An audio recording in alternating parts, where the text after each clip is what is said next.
اور جس طرح مطلب قتل کے لیے قصاص کے لیے دیت دے کے معاف کیا جاتا ہے، اور فساد فی الارض میں بھی 4 قسم کی سزائیں ہیں، اور اس میں بھی سمجھو معافی کی گنجائش بھی ہے، لیکن چوری کی سزا کے لیے سمجھو کچھ بھی ایسے گنجائش ہے یا نہیں ہے اس کے اندر، وہ مجھے سمجھ میں نہیں ہے اس کے اندر۔ نہیں، چوری کی جو سزا ہے وہ سزا ان لوگوں کو ملے گی جن کے ہاں کچھ کریکٹرسٹکس پائے جاتے ہیں۔ پہلا یہ ہے کہ وہ چوری کو بطور صفت اپنا چکے ہوں، یعنی وہ چور کہلانے کے مستحق ہوں۔ قرآن مجید نے جو صیغے استعمال کی ہیں وہ ان لوگوں کے لیے استعمال ہوتے ہیں جن میں وہ چیز کامل درجے میں پائی جائے۔ کسی شخص نے گزرتے ہوئے کسی کھیت سے گنا توڑ کے کھا لیا کسی کا، تو اب اس کو چور نہیں کہیں گے ہم، آپ کہیں گے آپ نے ایک غلط کام کا ارتکاب کیا۔ چور چور ہوتا ہے، یعنی وہ جس نے چوری کو پیشہ بنا لیا ہے۔ پہلی چیز، چوری کا عمل بترجہ اتم پایا جائے۔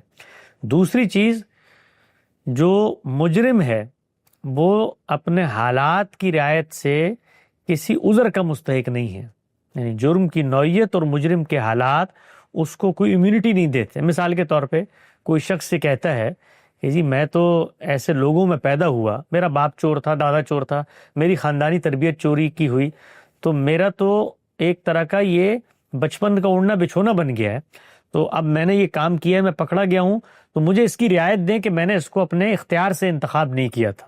یہ اس کے حالات ہیں۔ یا مثال کے طور پہ وہ آگے بڑھ کے کہتا ہے جی میں تو بڑے غریب گھرانے سے تھا، ماں کا آپریشن کرانا تھا، بہن کی شادی کرانی تھی، اس لیے میں نے چوریاں شروع کر دی۔ تو مجرم کے حالات زیر بحث آتے ہیں اور جرم کی نوعیت زیر بحث آتی ہے۔ یہ دوسرا فلٹر ہے۔ تیسرا فلٹر یہ ہے کہ جس نے چوری کی ہے وہ ہے کون؟ مسلمان ہے، اللہ کے ساتھ عہد وفا باندھ کر مسلمان ہوا ہے، شعوری مسلمان ہے، اس کو یہ پتا ہے کہ اگر اللہ کا یہ عہد توڑے گا کہ کسی کی جان مال آبرو کے خلاف زیادتی ہو تو اللہ کا عقاب اس کے اوپر آئے گا، یہ شعور وہ رکھتا ہے۔ اگر رکھتا ہے تو قرآن مجید نے بتایا کہ سزائیں ہیں ہی انہی کے لیے جو اللہ سے یہ عہد باندھ کر اس کی خلاف ورزی کرتے ہیں۔ اس کو قرآن نے بیان کیا کہ نقالم من اللہ ہے، اور اگلی ہی آیت میں بیان کیا کہ یہ خدا کا عذاب ہے۔ تو عذاب ان پر نافذ ہوتا ہے جو شعوری طور پر جرم کو اختیار کرتے ہیں، جن پر حجت تمام ہو جاتی ہے ایک درجے میں۔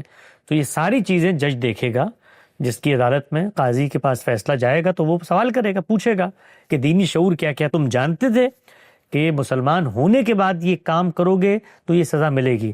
اگر وہ اندازہ ہوتا ہے کہ دین سے واقف ہی نہیں ہے، تو اللہ جس جرم کا عذاب اس پر نافذ کرنا چاہتا ہے وہ اس کا مستحق ہی نہیں، اس لیے کہ اس کو شعور ہی نہیں تھا، وہ جانتا ہی نہیں تھا، تو پھر ان کو یہ سزائیں نہیں دی جائیں گی۔ تو یہ انتہائی سزائیں بیان ہوئی ہیں، آخری سزا ہے۔ تو اگر آپ ان فلٹرز میں سے کسی فلٹر کو کمزور سمجھتے ہیں، اس شخص پر اس کا اطلاق نہیں ہوتا، تو ہاتھ کاٹنے کی جو سزا ہے وہ انتہائی سزا ہے، اس سے کم درجے کی سزائیں کا نفاذ اس کے اوپر کر سکتے ہیں۔